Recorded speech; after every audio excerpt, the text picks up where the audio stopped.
Hi there, my name is Diane Atkinson. I'm an acupuncturist just above Telluride, Colorado in Mountain Village. And today I'm going to demonstrate the lung exercise to open up the chest, invigorate the lungs, fill the lungs with oxygen and blood. Also good for the heart, but this is really for the lungs. So I'm going to do a little bit of instruction, and then I'm just going to practice the exercise for 4 or 5 minutes, and I welcome you to practice along with me. But if you just want to listen to the instruction piece and then practice on your own, that's good too. All right, so we're going to start with our legs about hip width apart, and then bring the arms up to shoulder level. Make your hands into L's, and inhale while turning the palms up, and then exhale, turn the palms back down. Inhale and exhale. Inhale,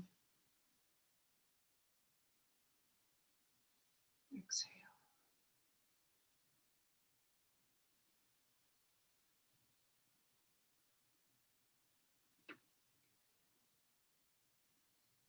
Okay, so that's basic moves. Now let's add some detail.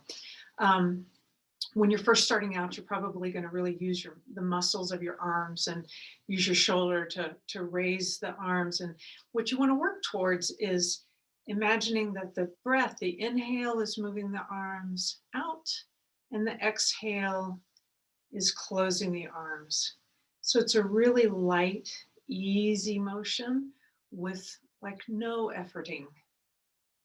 Okay, and that's just something to keep in mind, kind of put your attention on as you practice, that you're just thinking light and easy. The breath is doing the work. I'm going to start. I'm going to kind of like sit. So if this is me standing upright, I'm going to sink back into my heels, and it's almost like I'm about to sit down on a stool. I'm not going down deep, but there's this just the weight's in my heels, and it's like I'm about to sit down. And then you want your back, think about lengthening the lower back, like dropping the tailbone down. So you definitely don't want to be like this with the pelvis tilted forward. That pinches the lower back, but you don't want to be over tucked like that. That kind of strains the lower back in a different direction. So it's just like weight in the heels, about to sit on a seat, a stool, and the low back just extending and opening. And then another point is when I open my arms, I'm going to stop just in front of my shoulders. And this helps keep the upper back open. And that's especially good for the lungs. So inhale stops about here. If you go to level with the shoulders, that's okay. But what you don't want to do is here, here, here. So here, because if you go out here, it pinches the upper back, and that's not opening the lungs. So stopping about here. All right, so let's practice for a little bit.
we'll just stop there. I forgot to mention earlier, I like to breathe in and out of my nose with the tip of my tongue kind of pressed against the top of the roof of my mouth, kind of behind my teeth. And also just one more detail. When I inhale, I kind of rise. And when I exhale, I kind of sink back down. So there's kind of a rising and falling, opening and closing. All right, and also you can do this every day if you want. You could do it just 10 times. You could do it 5 minutes, 10 minutes, 15 minutes. Anyways, it's a great exercise. And if you have any questions, feel free to get in touch. Thanks.